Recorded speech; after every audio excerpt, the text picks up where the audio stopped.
Buenos días. ¿Cómo amanece, muchachos? Buenos días, Buenos profe. días, profe. Gracias, ¿y usted? Bien, ¿cómo les fue pues en el fin de semana?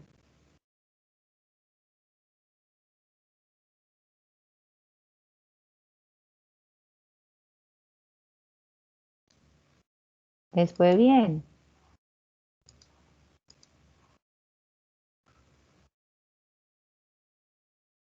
Sí, profe. Excelente. Qué bueno, me alegra mucho que les haya ido bien. Bueno, chicos, entonces vamos a trabajar, entonces a recordar de lo que estábamos hablando en la sesión anterior. Recuerda que terminábamos de ver toda la parte de la síntesis de la hormona tiroidea, ¿recuerdan?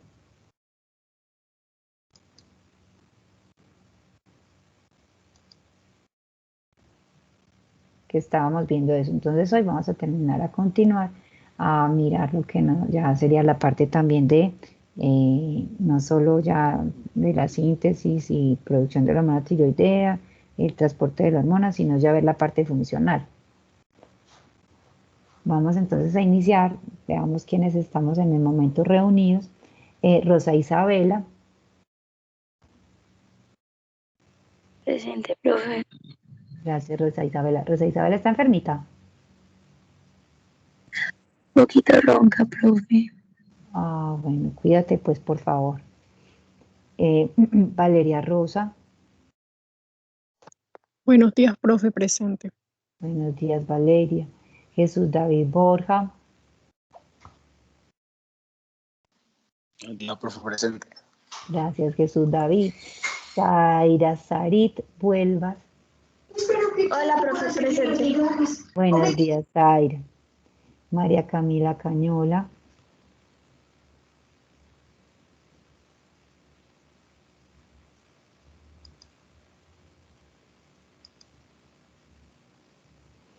Mariana Chávez. Presente, profe, buenos días. Buenos días, Mariana. Camila Díaz.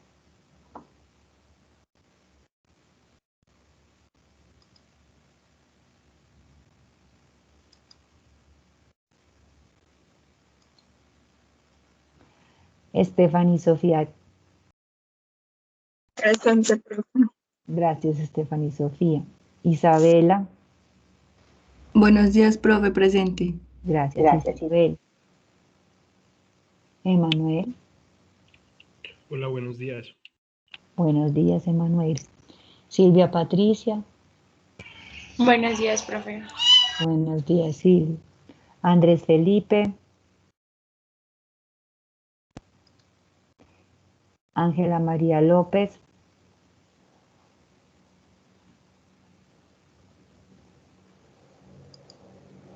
Verónica López. Presente. Gracias, Verónica. Santiago Marín.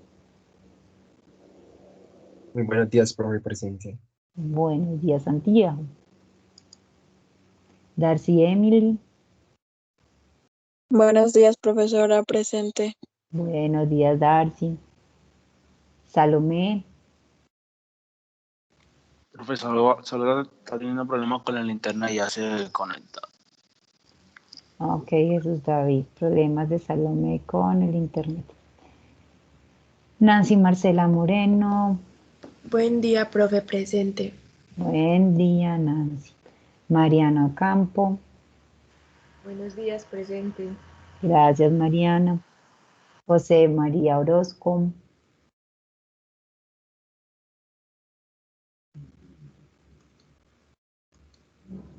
Ana María Pérez.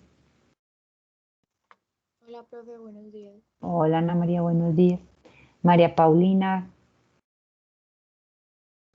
Buenos días, profe, presente. Buenos días, María Paulina. Valeria Restrepo. Presente, profe. Gracias, Valeria. Gina Marcela Sánchez. Buenos días, profe. Buenos días, Gina. María Camila Sosa.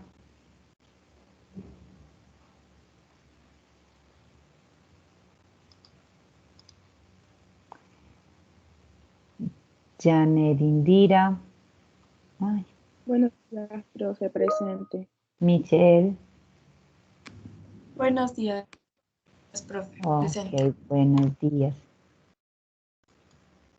Bueno, miremos de los chicos que no están acá en el momento, a ver si han logrado ingresar. A ver, yo veo que más hace falta.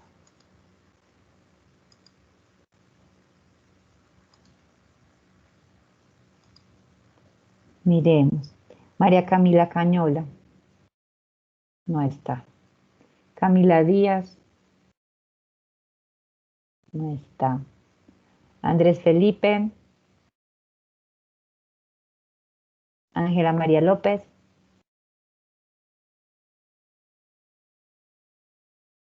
Salomé.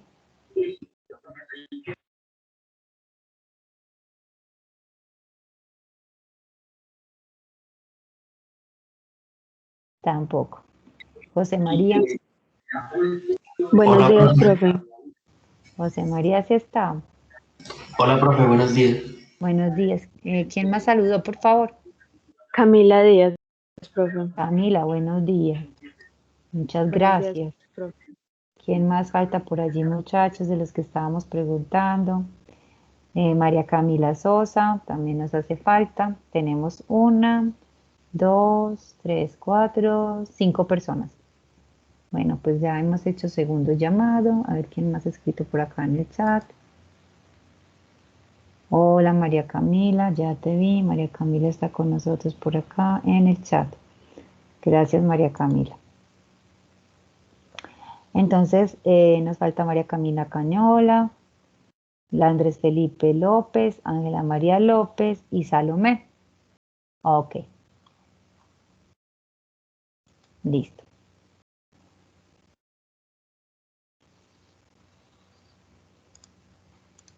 Ahora sí. ¿Quién nos hace un resumen, muchachos, de lo que estábamos trabajando la semana anterior? Rápidamente.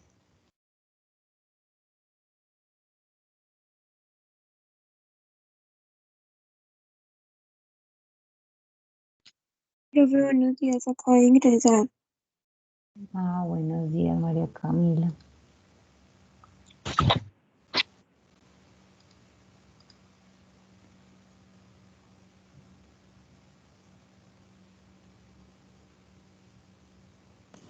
Hola, profe. Si quieres, yo le digo. Ok, Gina, dale. Mientras tanto, estoy viendo aquí que acaba de llegar María Camila.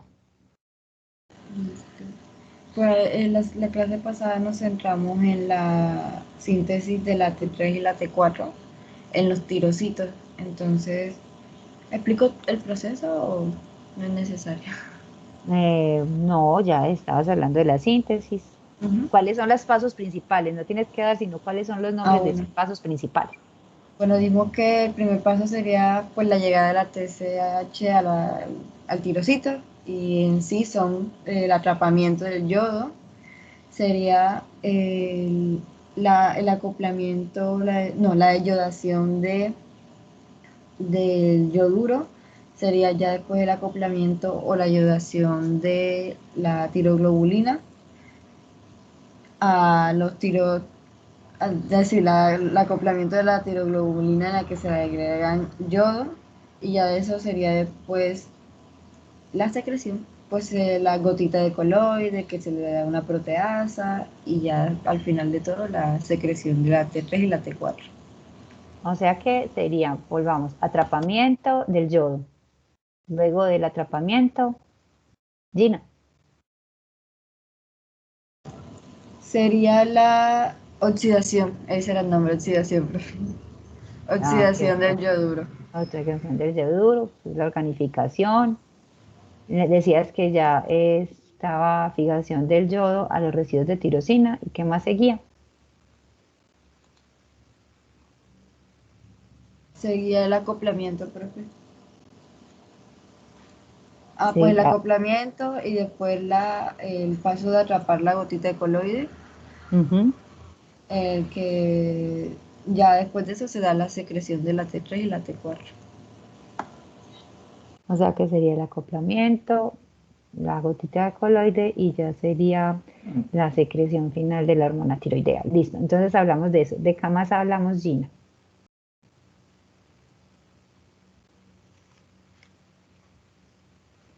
¿O llegamos solamente pues como a revisar bien esa parte de la síntesis de la hormona?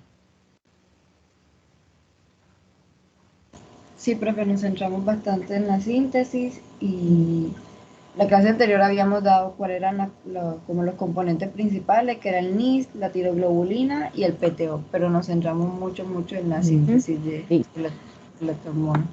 Ok. ¿Repasaron esa síntesis, muchachos? ¿Alguna dificultad o algún problema con ella? Podemos entonces continuar con lo que estábamos viendo si no tienen dificultades al respecto, ¿cierto? Con respecto a la síntesis de la hormona. Si tienen alguna inquietud, pues nos la hacen saber para que tratemos pues de mirar antes de que iniciemos para retomar lo que es el transporte de esta hormona con las proteínas transportadoras.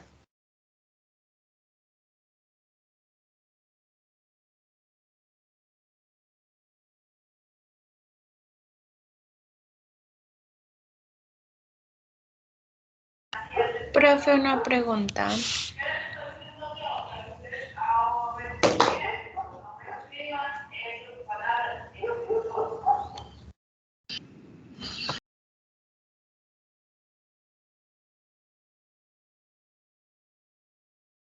Sí, dígame. Cuente. Es que tú la anterior clase dijiste que nos ibas a montar un rompecabezas al campus, pero yo no lo encontré. Estaba en la actividad 10, mira que te lo voy a mostrar, ahí está. Estaba en la actividad 10 y está, a ver si lo puedes ver, pero sí está montado, lo monté ayer porque habían dificultades, decían que tenían algunas dificultades con el punto SID, pero estuve revisando y no habría problemas. Aquí está el rompecabezas de la síntesis de la hormona. Actividad 10, muchachos, para que la repasen y la hagan ahí, a ver cómo les va. Pues yo estuve ensayando todo lo del punto zip y si funciona, pues si abre como en la imagen del explorador, el rompecabezas. Pero ya lo tienen, chicos, para que realicen la actividad. Listo. Sí, profe, muchas gracias. Con mucho gusto. Bueno, muchachos, entonces ahí ya tendríamos como ya esa parte vista y pues de haber entendido cómo es que se da esa hormona tiroidea. Y pasaríamos ya a lo que estábamos hablando de las proteínas transportadoras. O sea, ya de que nosotros armamos la hormona, pues la hormona sale a la circulación. ¿Y cómo sale a la circulación la hormona? Entonces, a la circulación la hormona pues va a salir con la ayuda, va a estar transportada en sangre pues por las proteínas transportadoras. Entonces, ¿qué es lo que tenemos acá? Miren, acá tenemos a su izquierda una primera imagen que nos está mostrando, esta que estoy señalando, nos está mostrando que se trata de una electroforesis de proteínas. Esto es una electroforesis de proteínas normal, donde estamos viendo las diferentes fracciones. La fracción gamma, donde están las gamma globulinas, beta, alfa 2, alfa 1, albúmina. Recuerde que la albúmina es la que está en mayor presencia a nivel corporal, ¿cierto? Entonces, la mayor es la albúmina. A continuación, ¿qué tenemos en la parte inferior? En la parte inferior tenemos entonces otra electroforesis de proteínas, ¿cierto? Y en esa electroforesis de proteínas nos está explicando que esa hormona T4 se va a unir principalmente a la globulina fijadora de la tiroxina. Se va a unir entre un 70 y un 75%. Se va a unir a la transtiretina o prealbúmina, que es esta, en un 15 a un 20%. Y se va a unir a la albúmina en una menor cantidad de un 5 a un 10%. Entonces, esa es la forma en que se va a unir la T4 a las tres proteínas transportadoras. La globulina fijadora de tiroxina se une en un 70 a un 75%. A la transtiretina o prealbúmina se une entre un 15 a un 20%. Y a la albúmina se va a unir a un 5 a un 10%. Esto en el caso de la T4. Con respecto a la T3, esta es otra electroforesis de proteínas que nos está mostrando esa T3 cómo se une a la globulina fijadora de la tiroxina en un 70 a un 75% y se va a unir a la albúmina en un 25 a un 30%. Entonces esta es la manera en que se va a unir la T3 y la T4 a las diferentes proteínas que las transportan. Miren que acá la T3 es transportada principalmente por la globulina fijadora de la tiroxina y a continuación por la albúmina, a diferencia de la T4, que la T4 es transportada principalmente por ¿quién? Por la globulina fijadora de tiroxina, luego por la prealbúmina o transtiretina y finalmente por la albúmina en un 5 a un 10%. A su mano derecha estamos hablando de que se dio la secreción de la hormona tiroidea. Esa secreción de la hormona tiroidea, pues recuerde que va a ser principalmente T4, ¿cierto? Y en una menor cantidad T3. Aquí, ¿qué nos está mostrando? Que vamos a tener una cantidad de T4 y T3 libres que van a tener función en la retroalimentación negativa, función en la acción de los tejidos, en el metabolismo de la hormona y pues se va a darle a la excreción final de la hormona tiroidea. Pero nos está mostrando que a esa fracción, que es esa fracción libre, que es más bien menor comparado a lo que vamos a tener con respecto a las hormonas unidas a proteína. Si usted observa, hay una mayor cantidad, vea, una mayor cantidad de hormonas unidas a la proteína. Estamos hablando aquí, en otros libros van a poder encontrar que puede ser en 99.5%, en otros 99.6%, etcétera. Aquí vemos que nos dicen que es alrededor del 99.96% de hormona tiroidea unida a las proteínas, mientras que tenemos un 0.04% de hormona libre. Miren que la proporción de hormona libre es más bien bajita con respecto a la proporción de la hormona unida a la proteína transportadora. Recuerde una cosa, recuerde que la hormona T3 es muy potente, es decir, que pocas concentraciones de la hormona generan grandes cambios a nivel funcional.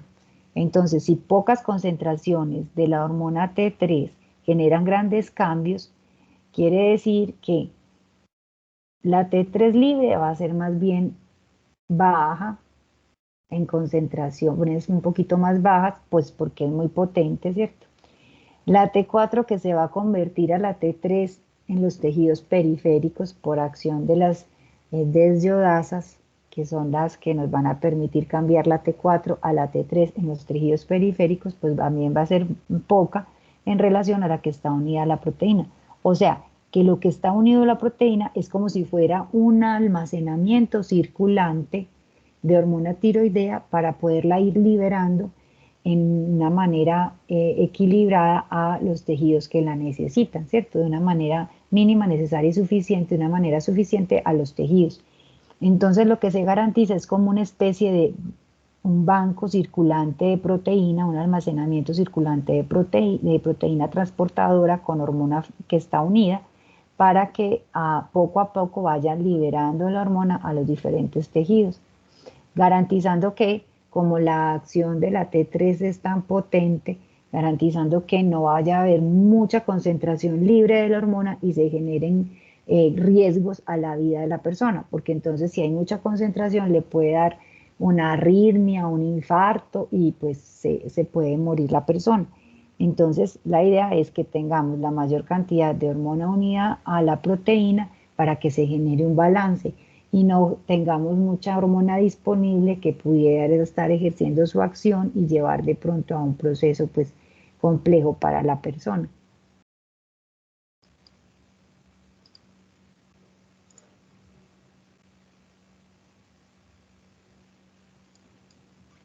Entonces, para que tengamos en cuenta eso, muchachos. Entonces, tengamos en cuenta que esto va a garantizar que tengamos hormona almacenada circulando por todo el torrente sanguíneo para que lentamente se vaya liberando y vaya llegando a los tejidos la T4 y se vaya modificando de T4 a T3 por acción de las desyodasas. Entonces, por eso tenemos esta unión mayor a la proteína. No sé si me hice entender, porque estas hormonas que están unidas a las proteínas no tienen acción biológica. Como la hormona está unida a la proteína, la hormona no está funcional. Para que sea funcional, usted necesita que se libere de la proteína, se desprenda de la proteína. Fuera de que se desprenda de la proteína, la T4 a nivel pues periférico sea convertida a T3 por acción de una desyodasa. Entonces necesitamos que se dé esta situación. Entonces, esta hormona unida a proteína no tiene actividad biológica. Sí me hago entender de por qué es tan importante que tengamos este diseño en el cual vamos a tener una mayor cantidad de proteína. En este caso, pues la mayor cantidad sería la T4 y también está la T3 unida a las proteínas. ¿Es claro eso, muchachos? Porque si tuviéramos mucha hormona libre, tendríamos demasiada actividad de la hormona T3 y podríamos tener muchas acciones de manera exagerada que podrían poner en riesgo nuestra vida. En eso estamos, chicos. Sí, profe. Profe, una Sí. pregunta. Sí, ¿Qué señora. era lo que significaba, pues, como tal, TBPA? Ah, no, con mucho gusto le repito. Recuerde que esta es la prealbúmina o transtiretina. Así van a encontrar esta sigla, pero van a encontrar los nombres prealbúmina o transtiretina en los libros, como proteína transportadora de la T4.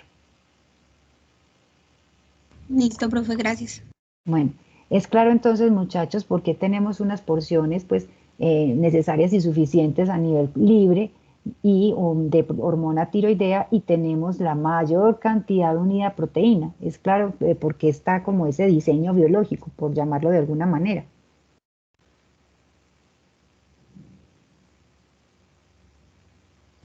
Sí, profe.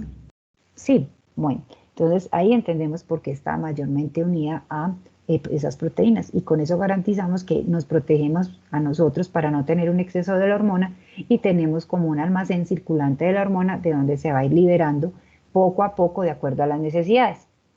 Listo, entonces ahí vamos bien. Chicos, si tienen alguna duda, no me hice entender, dígame que yo le busco la manera pues para hacerme entender. Listo. Entonces, muchachos, decíamos que... Profe, sí. Sí, dígame.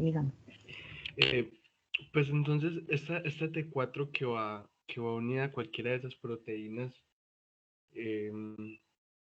¿cómo deja de estarlo? O sea, ¿cómo una célula puede acceder a esa hormona que está pegada a esa albúmina o esa proteína transportadora?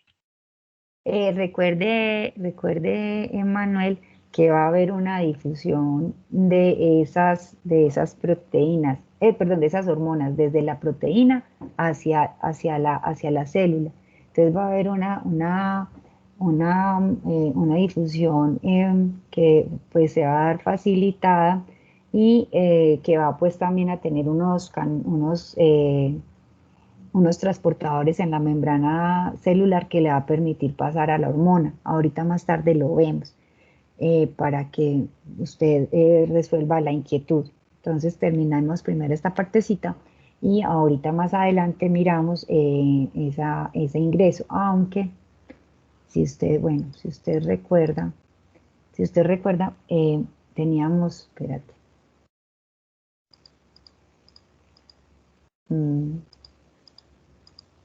Aquí, voy a poner, perdón que les pase tan rápido las imágenes. Más adelante lo vamos a ver. Vamos a ver este compartimiento de unión a la proteína, la hormona tiroidea unida a proteína. Y vamos a ver luego los transportadores en membranas plasmáticas que van a permitir el paso de esa hormona tiroidea. A eso es lo que se está refiriendo Emmanuel. Entonces más adelante lo vamos a mirar. Por ahora sí tenemos que caer en la cuenta de que estábamos viendo la mayor cantidad de hormona tiroidea está unida a proteínas y que esas hormonas tiroideas que están unidas a las proteínas, por estar unida a la proteína, pues no tiene acción biológica, ¿cierto? Porque como está unida a la proteína, no tiene ninguna acción biológica. ¿Es claro eso ahí? Emanuel, ahora le terminamos de dar respuesta a su pregunta. ¿Pero es claro esta parte? Sí, señora. Listo.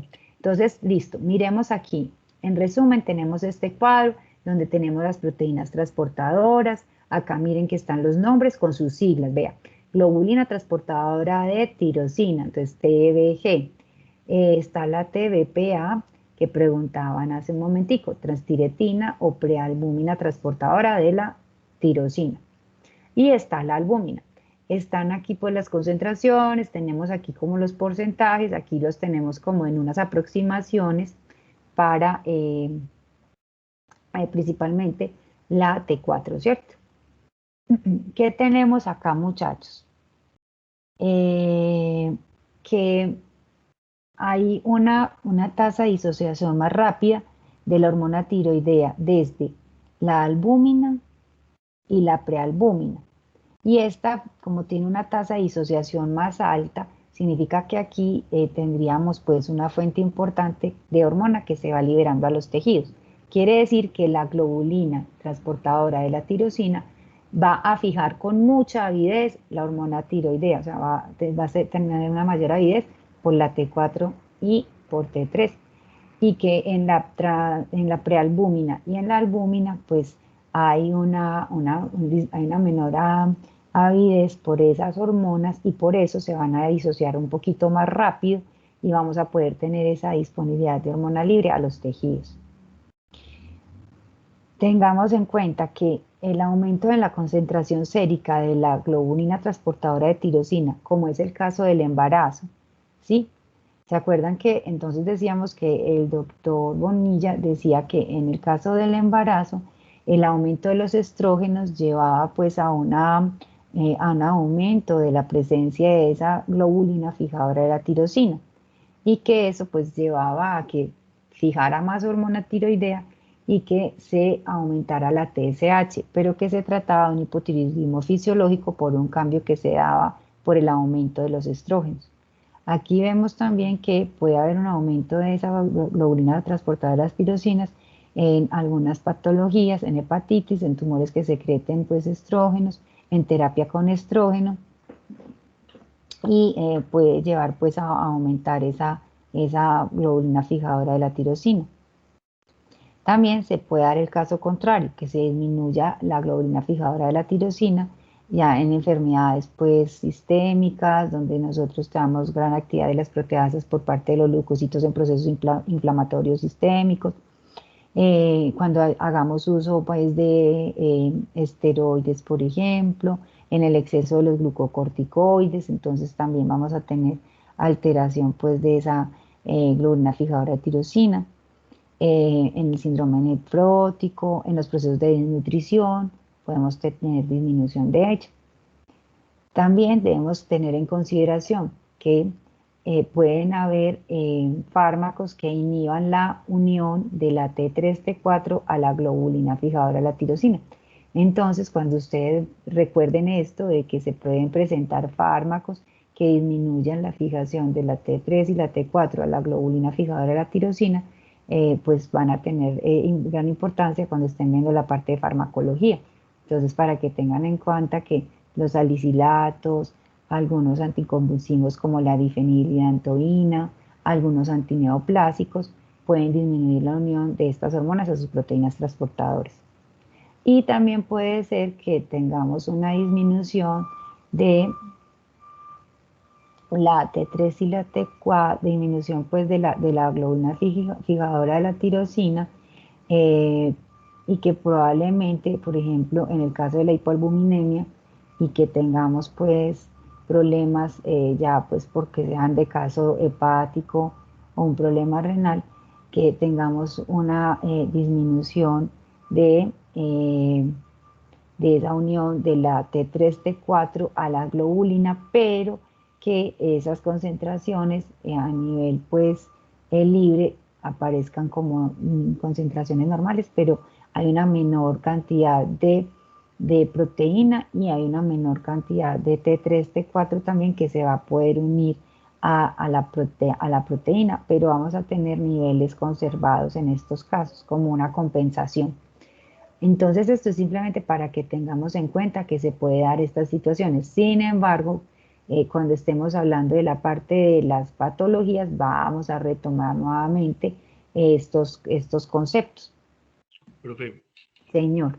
entonces, si se aumenta la TGB, eso me va a disminuir la disponibilidad de hormona para la célula, ¿cierto?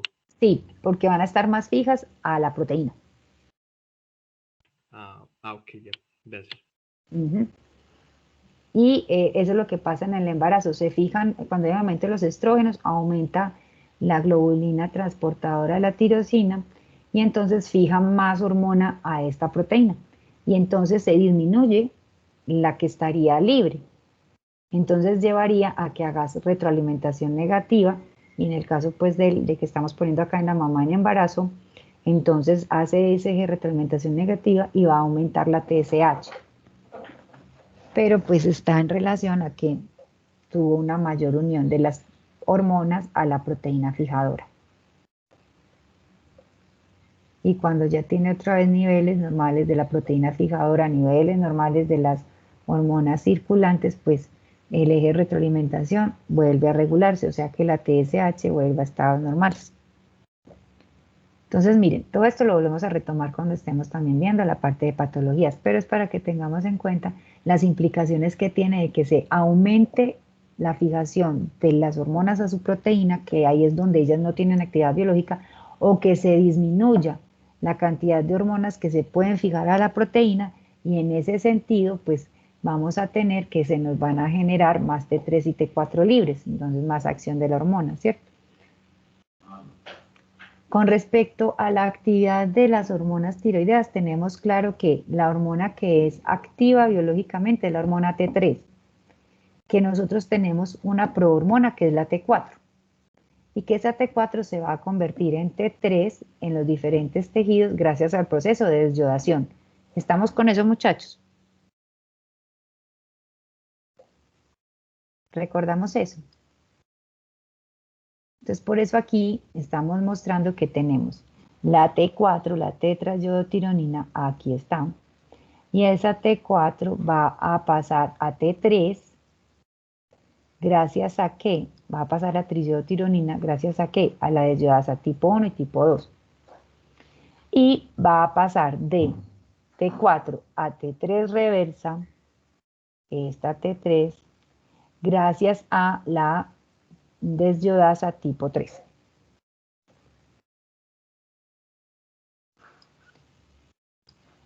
Acá tenemos entonces los cambios que se van generando por desyodación. Entonces de T4 por la verdecita aquí sería, la verde está, la flecha verde nos está indicando la actividad de la desyodasa tipo 1, tipo 2 y la naranja nos está indicando la actividad de la desyodasa tipo 3. Entonces lo que están mostrando en esta imagen es como de la T4 por acción ya sea de la desyodasa tipo 1 o tipo 2, mire que es flecha verde, va a tener T3. O si tenemos T4, pero con esta flecha naranjada que nos está mostrando la desyodasa tipo 3, vamos a tener T3 reversa. Recuerde que la T3 es biológicamente activa, la T3 reversa no. Entonces tenemos que las desyodasas son las que nos van a permitir, ya vamos a ver esta parte, esas desyodasas son las que nos van a permitir el uso a nivel tisular y la acción local de esas hormonas tiroideas, porque yo voy a tener mayor cantidad de T4. Y como va a tener mayor cantidad de T4, de la hormona T4, de la tetrayodotironina, voy a necesitar a nivel de los tejidos, ya a nivel periférico, que me la transforme de T4 a T3. ¿Y es a través de quién? De estas desyodasas. De estas desyodasas que se va a dar esa modulación a nivel tisular y se va a dar esa acción a nivel local por acción de la desyodasa que me va a cambiar la T4 a la T3 o la T4 a la T3 reversa. Entonces esas desyodasas son las que van a hacer ese cambio de T4 a T3 o T3 reversa y también van a ayudar a que el organismo pueda adaptarse a estados cambiantes de la hormona tiroidea, ¿cierto? En enfermedad crónica, en deficiencia de yodo, por ejemplo. Además, estas desyodasas regulan las acciones de la hormona tiroidea en el desarrollo temprano de los vertebrados, anfibios y mamíferos, o sea que ellos también están participando en esos procesos del desarrollo temprano en estas especies.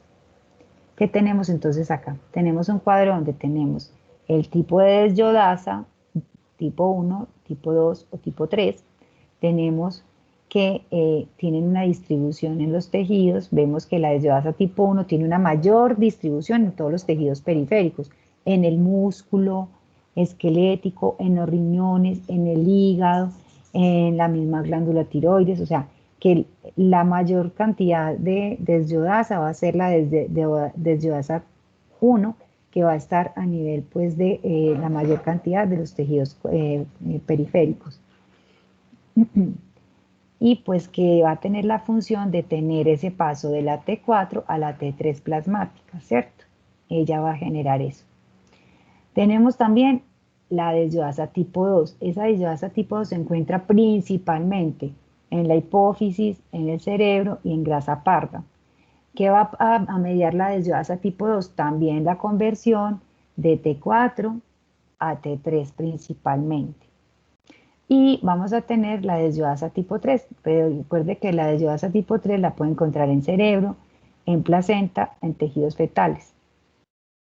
Y esa desyodasa tipo 3 va a pasar la T4 a T3 reversa, o de T3 va a degradarla pues a diyodotironina, por ejemplo.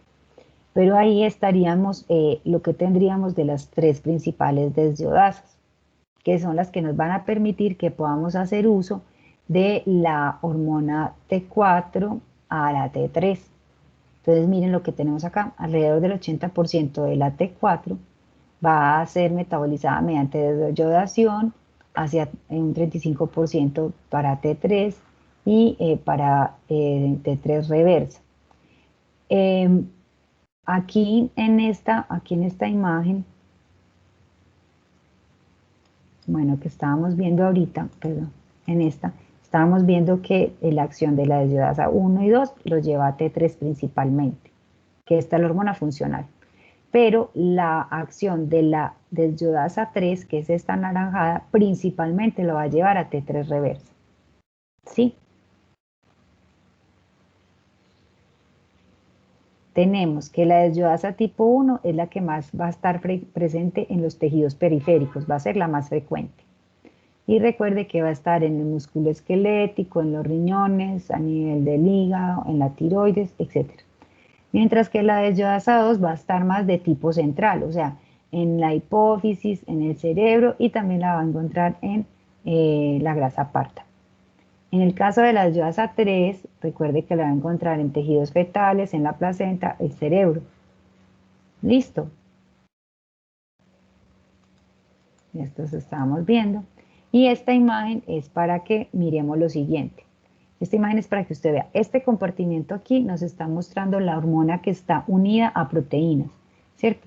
Tenemos esta hormona unida a proteínas, T4, T3, unida a proteínas. ¿Qué nos está mostrando aquí? Que esta sería la membrana plasmática y que entonces va a haber una liberación de estas hormonas tiroideas,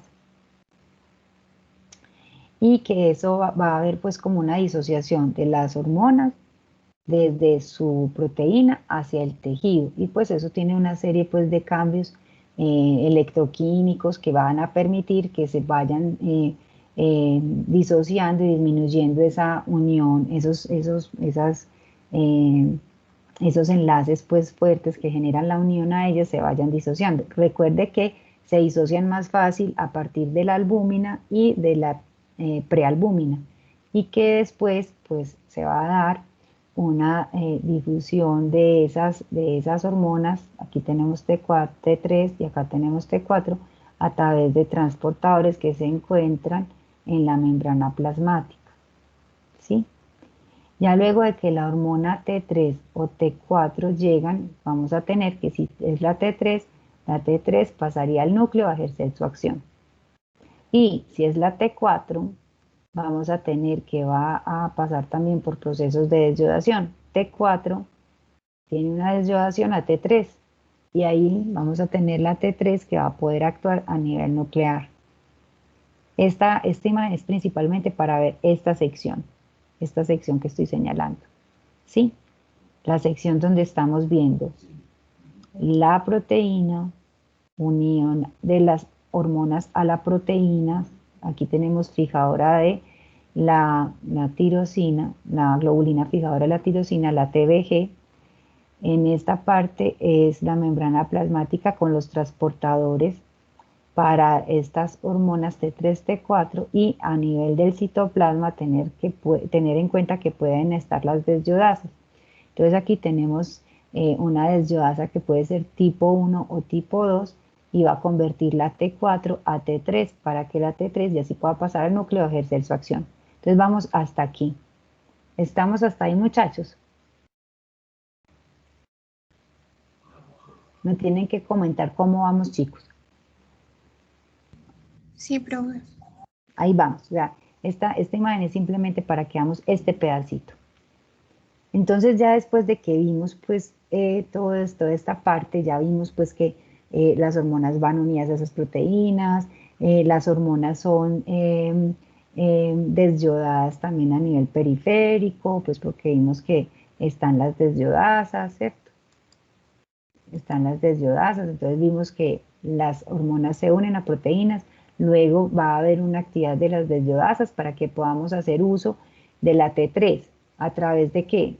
De que la desyodasa pase la T4 a T3, como dice acá, producción plasmática de T3 a partir de la desyodasa tipo 1. Entonces, necesitamos que la T4 sea transformada en los, o sea, pase de a T3 en los tejidos, y eso lo hacen las desyodasas.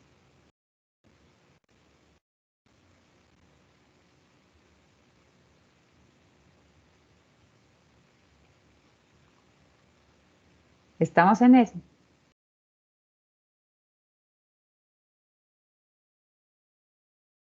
Recuerden también algo importante, muchachos. Cuando tenemos un exceso de la actividad del eje del cortisol con respecto a la desyodasa tipo 3, podemos observar que en ese caso, cuando hay ese exceso del eje del cortisol, tiene también una acción sobre el eje tirotropo, pues el eje de la glándula tiroides. Y es que con relación a las desyodasas, pues disminuye la acción de las desyodasas 1 y 2 y fomenta la acción de la desyodasa 3, cuando es un aumento pues crónico de cortisol. Entonces favorece la desyodasa 3, entonces favorece a que se convierta mucho más T4 a T3 reversa. Y ya pues estamos hablando pues ya en situaciones crónicas, podríamos tener hipotiroidismo subclínicos por conversión de T4 a T3 reversa.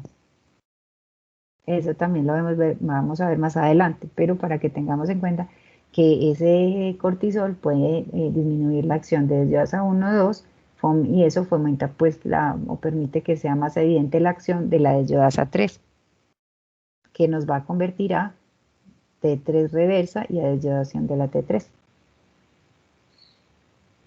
Bueno, entonces ya luego que nosotros vimos toda esta parte de la desyodasa, vimos esta imagen, entonces ya tenemos que está la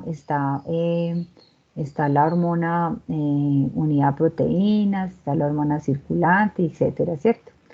Entonces tenemos aquí que a partir de la glándula tiroides, pues vamos a tener T4, T3, T3 reversa. Y que pues estas hormonas van a tener una vida media, ¿cierto? Entonces la T4 tiene 7 días, la T3 tiene 1 día, y la T3 reversa 0.2 días, quiere decir que es la que menos pues vida media tiene. Además de que cada hormona tiene su vida media, pues también las proteínas transportadoras tienen una vida media, ¿cierto? La vida media de la globulina fijadora de la tirosina es aproximadamente 5 días, ¿sí?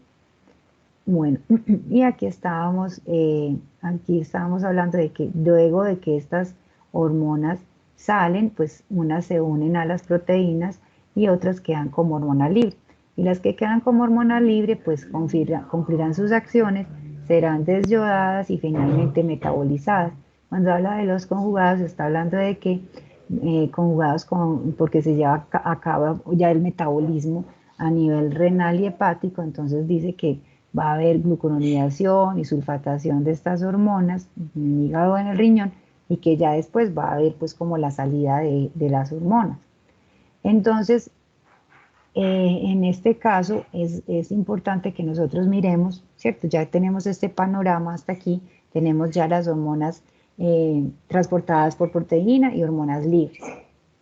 En este sentido es bueno que tengamos en cuenta cómo es que está pues ya ese metabolismo que se va a presentar del yodo con relación a estas hormonas que se producen. Entonces tenemos que, pues a la producción de todas estas hormonas y a su circulación. Entonces tenemos que el yodo que vamos a obtener, o el yodo que participa en toda esta formación de estas hormonas, tiene unos procesos y también las indicaciones que da la Organización Mundial de la Salud de acuerdo a los requerimientos para que podamos hacer todo este proceso de formar las hormonas y que estas hormonas puedan ya salir a funcionar. Entonces, para que eso se dé, entonces la Organización Mundial de la Salud recomienda que haya una ingesta diaria de yodo.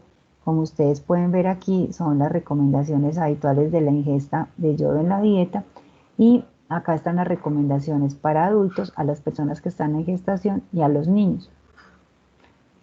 Entonces miren ustedes que esa ingesta de yodo pues va a estar más o menos alrededor de los 150 microgramos para adultos, alrededor de 200 microgramos para las madres gestantes, y más o menos entre 50 a 90 a 120 microgramos en los niños en sus diferentes etapas. Entonces, esta ingesta de yodo es para que garanticemos todo lo que vimos, que se forme toda esa hormona tiroidea que teníamos. Entonces, ¿qué es lo que pasa? Nosotros tenemos la ingesta de yodo, ¿sí? Y tenemos entonces ese yoduro, la ingesta de los alimentos suplementados con yodo. Y ya tenemos que del tracto gastrointestinal va a pasar a un fondo común que va a ser pues el yoduro, ¿cierto? Y ese yoduro es el yoduro que va a estar circulando. De ese yoduro que tenemos que está circulante de disposición en ese líquido, en ese fluido extracelular, por eso está aquí, fluido extracelular, tenemos en el plasma, tenemos esta concentración de yoduro que luego va a ser parte de lo que toma la glándula tiroidea. Mire que la glándula tiroidea toma más o menos 115 microgramos de yodo, y aquí pues va a generarse también un fondo común de yodo, ¿cierto? Unido ¿a qué? A las hormonas que van a estar almacenadas en la glándula. Entonces vamos a tener un fondo común aquí a nivel de la tiroides. Vamos a captar, como ven, este yodo para armar las hormonas que necesitamos. Aquí va a haber como un retorno de 40 microgramos de yodo nuevamente a esta parte de fondo común, y luego, que es el que está circulando, y luego vamos a tener que de esa glándula tiroidea vamos a tener las hormonas tiroideas. Entonces el yodo que va a estar formando parte de las hormonas tiroideas circulantes va a ser más o menos 75 microgramos de yodo. Y vamos a tener un fondo común de la hormona tiroidea, que es esa hormona que va a estar unida a proteínas también. Entonces vamos a tener una gran parte de hormona que va a estar unida a proteínas y otra que va a estar libre. Entonces este es un fondo de la que está circulando unida a la proteína, que es el yodo, que hace parte pues de estas hormonas, ¿cierto? Y vamos a tener pues la acción de las hormonas a nivel periférico, las que estén T3, T4, y entonces es el yodo que haga parte de estas hormonas y que va a ejercer su acción en los diferentes tejidos. Entonces luego de que ejerce su acción en los diferentes tejidos, pues vamos a tener una parte de yodo que se va a excretar por heces y otra parte de yodo que se va a excretar a nivel del tracto renal, entonces por orina. Entonces aquí tenemos pues como todo ese proceso que se está dando. Pero mire lo que decíamos, tenemos, recuerde que en la glándula tiroidea vamos a almacenar el yodo en forma de ¿qué? De hormonas tiroideas que están almacenadas y se encuentran ¿en dónde? En el coloide. Están metidas aquí en la glándula tiroidea, en el coloide. Resulta que este fondo común tiroideo es el que nos va a permitir, si usted, por ejemplo, le da por irse a la cordillera de los Andes a hacer una expedición y usted allá en la cordillera de los Andes no va a tener alimentos suplementados con yodo, usted pues no va a poder formar nuevas hormonas tiroideas porque no va a tener una yodo suficiente disponible, ¿cierto? O si va a formar, van a ser poquitas. Pero lo que va a pasar es que usted durante ese tiempo que va a estar por allá en el Himalaya, en la cordillera de los Andes, usted está por allá metido y usted va a poder tener una función normal de su cuerpo porque va a empezar a liberar las hormonas tiroideas y pues obviamente que están constituidas por ese yodo al torrente circulatorio. Entonces vas a tener más o menos un periodo de alrededor de 2 meses para que puedas sobrevivir y tener las hormonas que requieras tiroideas sin necesidad de que hayas tenido un suplemento de yodo. Entonces vas a tener alrededor de 2 meses. A partir de esos 2 meses ya vamos a empezar a observar que sí se estaría ya presentando un hipotiroidismo por falta de la ingesta de yodo para que pueda formar la hormona tiroidea. Entonces, por eso se dice que si hay deficiencia de yodo en la dieta, porque estás por allá en la cordillera de los Andes, por allá metido en sus profundidades, pues vas a tener alrededor de 2 meses sin que consumas yodo y vas a tener la posibilidad de que tengas hormona tiroidea y puedas suplir las necesidades a partir de ese fondo común tiroideo. Hasta ahí vamos bien, muchachos. Sí, profe, ¿qué pasa cuando uno se sobreexpone pues como al yodo? Por ejemplo, con las soluciones yodadas en las cirugías que usan pues como para estabilizar y todo eso? Pues mira, ahí no es tanto el problema, porque mira que es más bien exposición a la piel cutánea para la limpieza y son cosas que que duran pues periodos cortos de tiempo y la absorción pues de este material o de de este ion no sería tanto como para uno decir, pues en este caso estoy hablando de que tienes una cirugía y tuviste que hacer asepsia de tu paciente. No va a ser tan complejo para la persona como si tú le das ya concentraciones de yodo, pues porque le estás dando un radioisótopo y está pues marcado con yodo, entonces estás generando una sobrecarga de yodo, por ejemplo, o estás utilizando medios de contraste donde tengas pues yodo y tengas que estar como atento pues y que sea frecuente el uso, estamos hablando pues en exceso. Ya lo otro que sí podría darse para lo que usted está pensando, Emanuel, es la situación en la cual, por decir algo, la persona consume bociógenos. ¿Qué son bociógenos?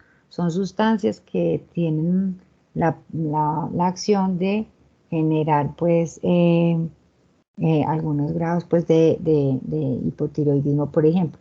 Si usted ha escuchado el caso de los gimnasios donde les hablan de los quemadores de grasa. Entonces recordemos que esos quemadores de grasa están formados, se producen a partir de ¿qué? De las algas, ¿cierto? Algas, y esas algas tienen yodo.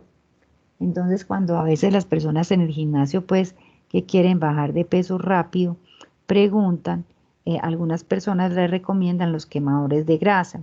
¿Alguno de ustedes ha escuchado eso de pronto de alguien conocido o que ustedes hayan visitado algún gimnasio y les hayan hablado de los quemadores de grasa?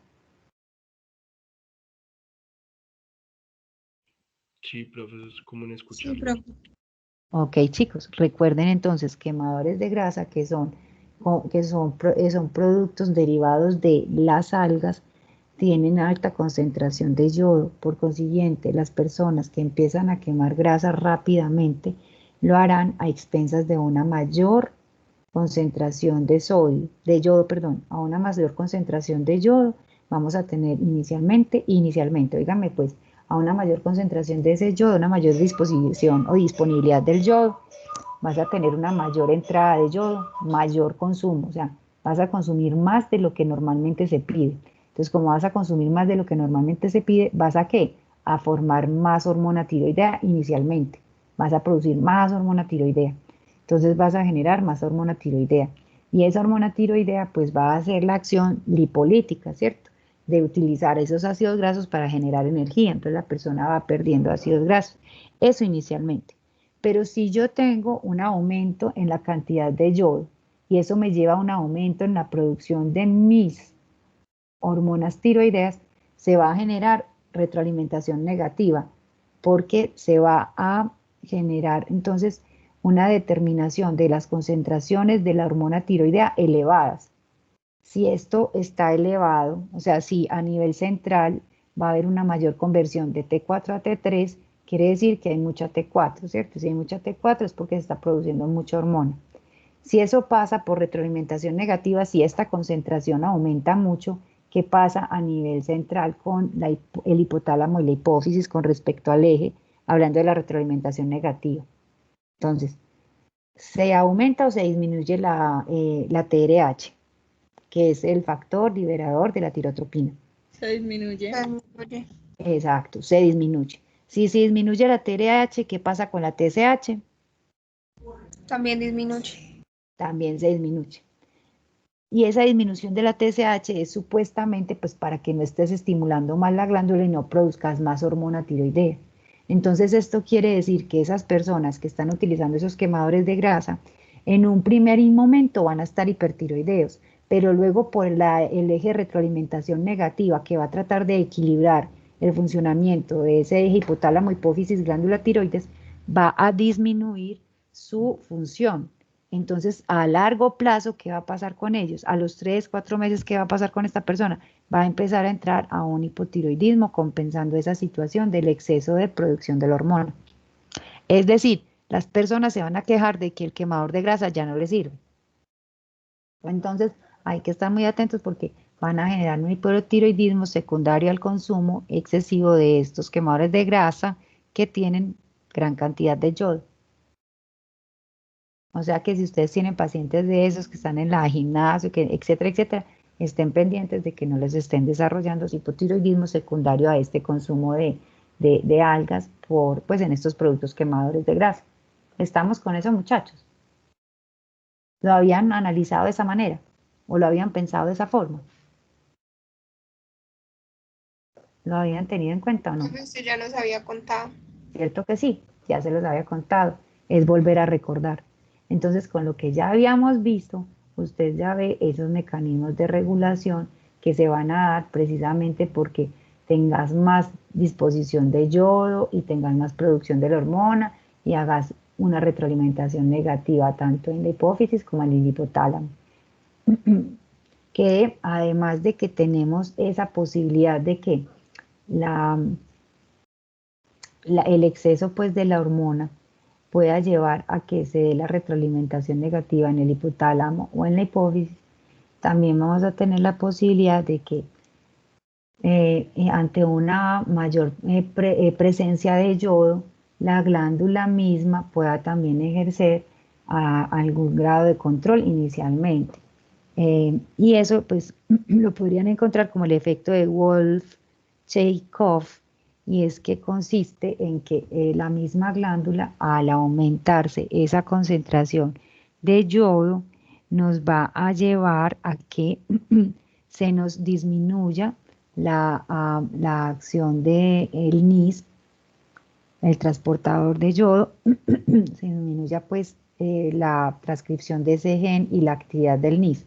Entonces va a llevar a que eso se dé para que haya una disminución del atrapamiento de yodo.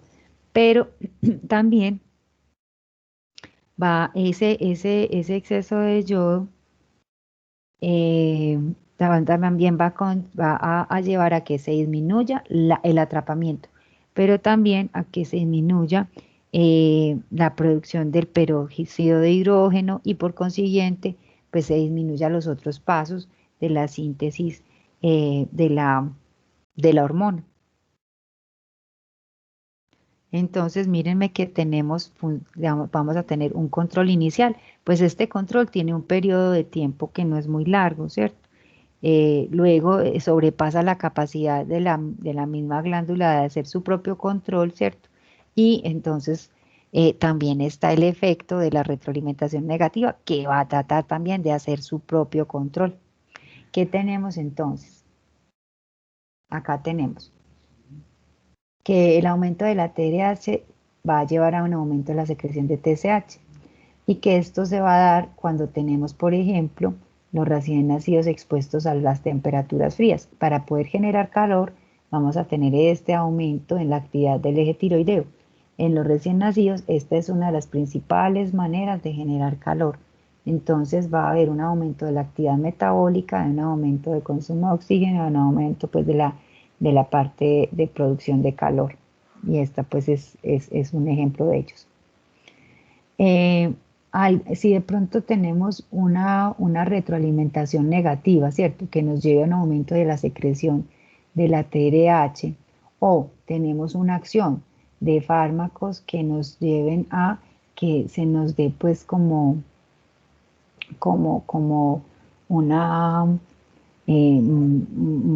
digámosle que estén favoreciendo pues la acción de la hormona tiroidea, entonces vamos a tener que tener que ese aumento de ese eje tirotropo nos va a llevar también a la acción sobre otros ejes, como es el caso de el eje de la prolactina, donde ese aumento de la TRH también nos va a llevar a que se nos aumente la TSH y también la prolactina. Entonces, ese aumento de secreción de ese eje tirotropo también puede llevar a acción sobre otros ejes. Y que algunas sustancias pueden también favorecer ese aumento de esa acción del eje gonadotropo. Recordar que las concentraciones de T3, T4 van a regular por retroalimentación negativa la producción de la TSH en la hipófisis y en el hipotálamo. Y también va a llevar no solo a que se disminuya la producción de TRH con un menor estímulo y menor producción de TSH, porque se disminuye el estímulo de la TRH con la TSH, sino también, aparte de que se disminuye el estímulo porque hay disminución de la TRH, también hay una regulación o una expresión menor de esos receptores sobre las células tirotropas, entonces también eso favorece que haya menor estímulo. Entonces ahí tenemos primero, mirándolo así, esos ejes de control, esos mecanismos de regulación, los de retroalimentación negativa y los mismos propios de la glándula, que va a tratar también de participar y generar también un control.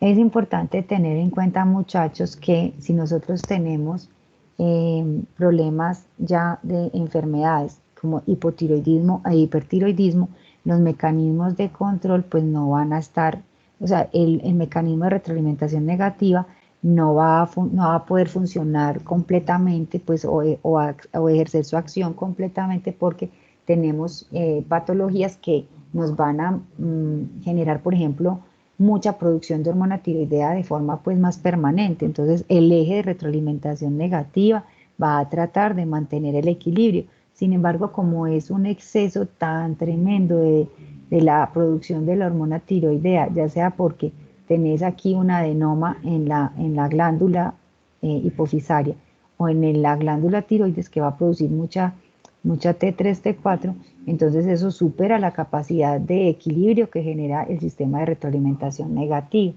Y entonces vamos a observar que en el caso pues del hipertiroidismo, vamos a ver que en un inicio pues el sistema va a tratar de generar el control, ¿cierto? Entonces va a tratar de hacer una retroalimentación negativa. Se supone que en ese hipertiroidismo vamos a tener que disminuir la concentración de la TSH que se va a producir eh, se va a disminuir, entonces la TSH que se produzca en la noche va a disminuir y esto va a llevar pues supuestamente a que ella pudiera disminuir y disminuir el estímulo sobre la glándula tiroidea, que es lo que nosotros esperamos. Pero recuerde que aunque pues se disminuya la hormona tiroidea como está produciendo exceso, aunque se disminuya la TSH, perdón, aunque pues, si tenemos un exceso de la producción de la hormona, por ejemplo, proveniente de algo que sea de la glándula, o sea, un hipertiroidismo que sea primario porque proviene de la glándula, pues vamos a tener permanentemente la T3, T4 y va a inhibir la TRH, va a inhibir la TSH, pero por más que estas se inhiban, no va a lograr hacer la regulación que estamos esperando. ¿Por qué? Porque aquí va a haber algún cambio que va a hacer que se produzca siempre esa hormona tiroidea elevada. Entonces, pues el eje de retroalimentación tratará de funcionar, en ese caso tratará de disminuir ese estímulo que va desde la TRH hasta la TSH, lo disminuye, pero a la hora pues de que se disminuya esa TSH sobre la glándula, pues no tiene como mayor acción porque es la misma glándula que está produciendo por sí sola esa hormona. Entonces ahí el eje de retroalimentación, pues hasta ahí llega su función, porque ya de ahí para adelante, si el problema es en la glándula, ya no podría ejercer pues como más su acción. Y en forma contraria va a ser cuando estés con un hipotiroidismo. Entonces, pues en el caso del hipotiroidismo, recuerda que por retroalimentación negativa vamos a tener que se aumenta la TRH y se aumenta la TSH para que produzca un estímulo en la glándula tiroidea. Pero si por decir algo, tengo un problema en la glándula que no me deja producir hormonas, por más estímulo que se genere aquí, si no hay manera de que eso haga que se produzca más, no, que genere un estímulo sobre la glándula para que aumente la producción de las hormonas, pues no vamos a llegar como a un resultado, ¿cierto? En ese caso vamos a tener aumento aquí, por ejemplo, de la TSH, pero pues el estímulo aquí no va a lograr que la glándula produzca hormona tiroidea porque tiene un problema en que no le permite producir. Entonces es lo que está diciendo aquí, que puede que tengamos esos ejes de retroalimentación donde tengamos en el hipotiroidismo aumento pues de la TSH para ver si podemos estimular más la glándula, pero pues si el problema está en la glándula, no va este eje de retroalimentación, no va a lograr pues su objetivo. Y en el caso del hipertiroidismo, pues va a disminuir la TRH, va a disminuir la TSH, pero como el problema va a estar, por ejemplo, en la glándula, tampoco va a haber mayores cambios porque siempre va a estar más concentración de la hormona y pues se va a generar el eje de retroalimentación, pero hasta ahí va a llegar porque el problema está acá, por ejemplo. Eso es como una forma de explicar lo que nos está diciendo en este punto. Y Profe, sí, una pregunta, disculpe. Es sino que me enredé un poquito no, en hágale. cuanto al yodo que se consume por exceso. Y la parte del hipotiroidismo sí no entendí, pues porque constantemente la T3 y T4 van al hipotálamo y le dicen a la TRH que vaya disminuyendo, y eso ya se vuelve como ya algo más constante y ya dejaría como de hacerlo, ¿cierto? Ese efecto para que no se produzca la T3 y T4, pero en el hipertiroidismo no entendí muy bien. O sea que por el aumento de yodo se podrían dar los dos casos, hipertiroidismo Y luego hipotiroidismo. Al y inicio, cuando consumes, pues empezaste el consumo del yodo, vas a tener más sustrato para armar para armar la hormona.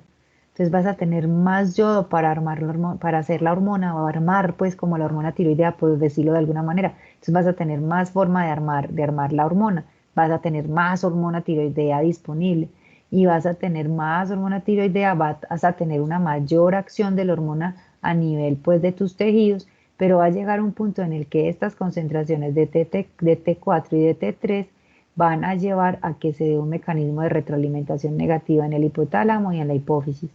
Entonces, en ese momento, como es tanta la disponibilidad que tenemos de estas hormonas, me va a llevar a que esa persona que empezó haciéndome un hipertiroidismo y quemando más grasa y gastando una mayor actividad del metabolismo basal, etcétera, va a llevarlo de un hipertiroidismo a un hipotiroidismo porque el eje de retroalimentación negativa va a empezar a ejercer su acción.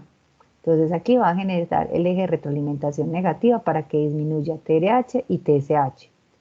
Eso va a disminuir el estímulo sobre la glándula tiroides. Y además recuerde que la misma glándula, por el exceso de yodo, llega a un punto en el que disminuye el atrapamiento del yodo, y fuera de que disminuye el atrapamiento del yodo, disminuye pues la formación de la peroxidasa,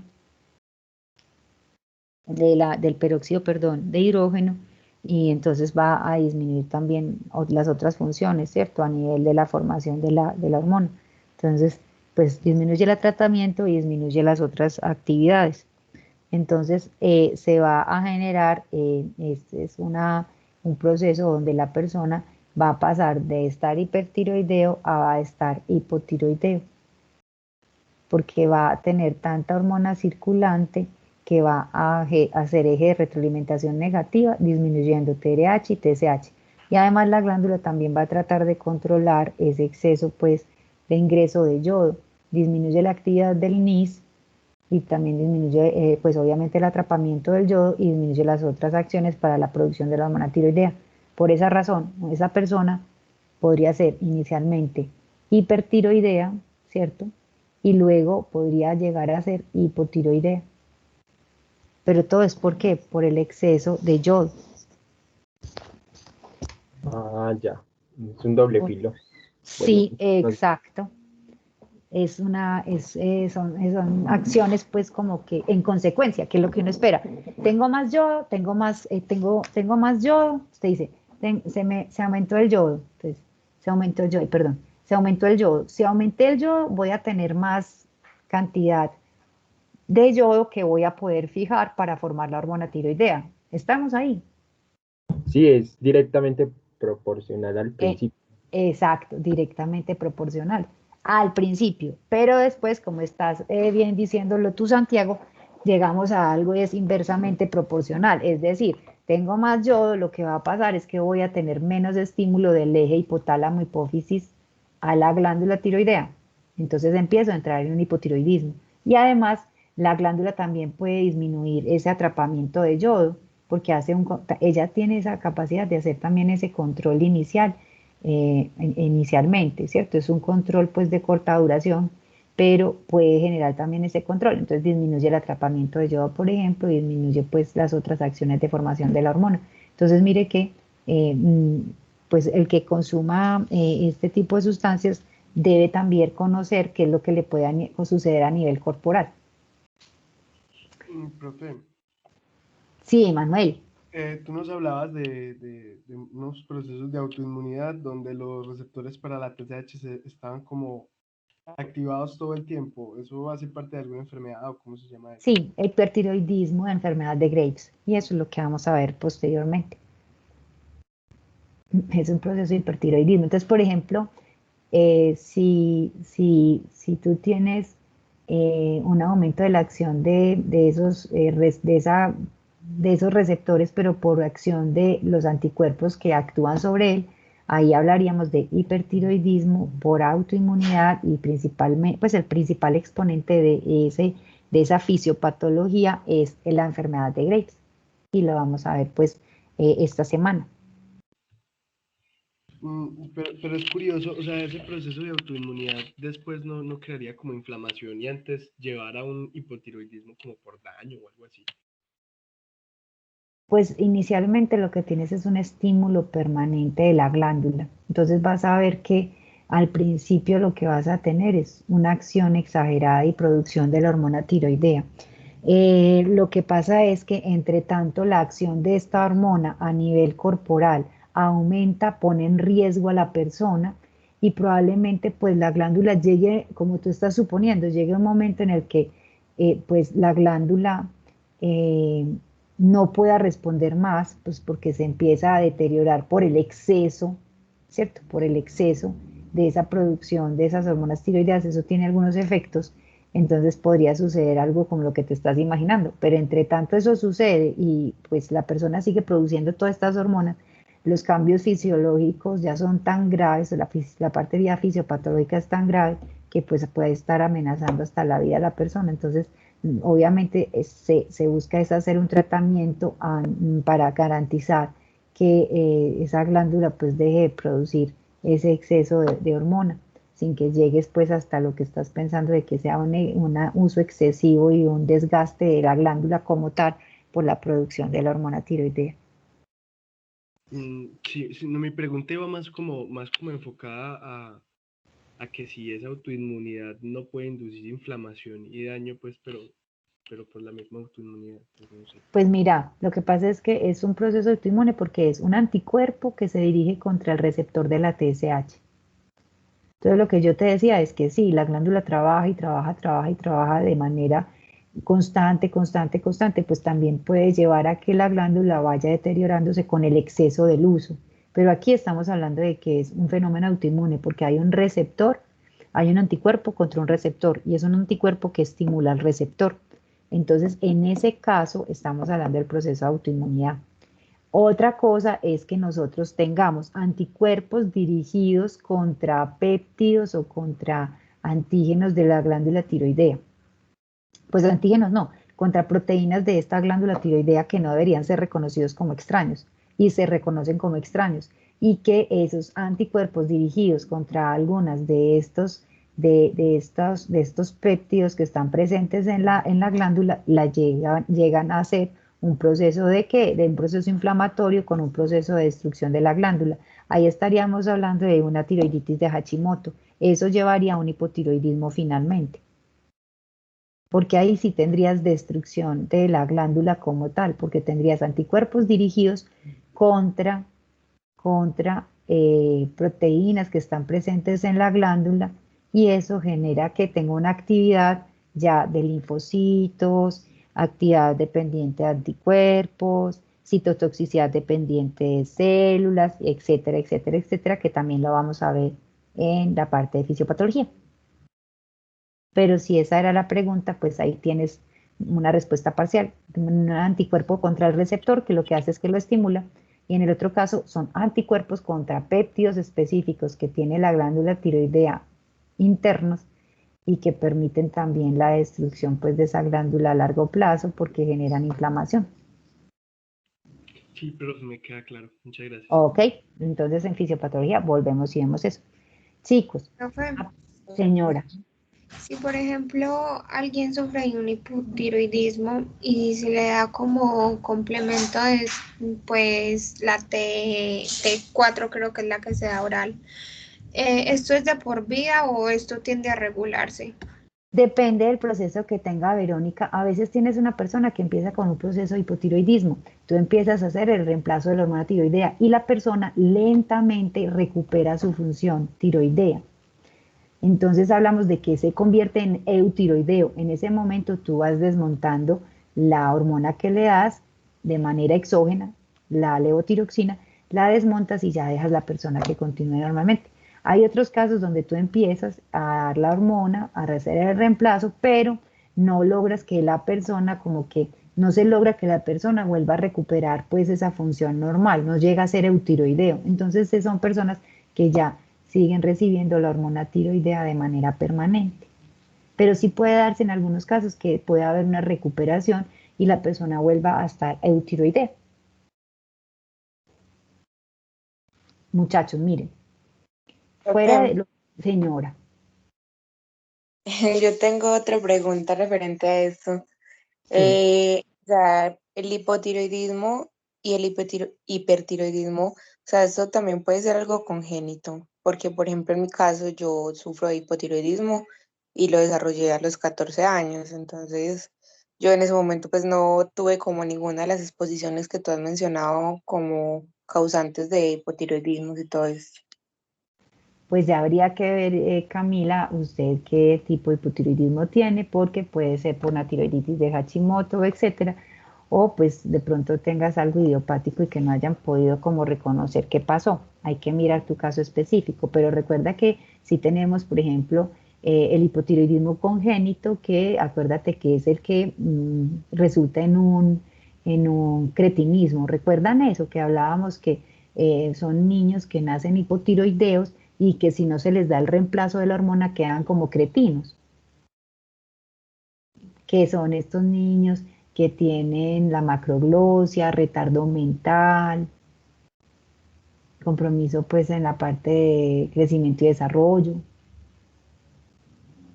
Y de ese Ya. cretinismo, recuerda de ese cretinismo, habla mucho el doctor Bass, el endocrinólogo inglés, en ese video que les recomendé a principio de semestre, ese video el doctor habla de ese cretinismo y él cuenta que en la época victoriana en Inglaterra tenían como un listado de personas hipotiroideas, porque había muchos cretinos, porque obviamente si había una descripción en ese momento, ellos lo describían como unas personas que tenían unas características físicas que eran particulares, que tenían la lengua muy grande, que tenían retardo mental, que tenían compromiso en el crecimiento y desarrollo, etcétera.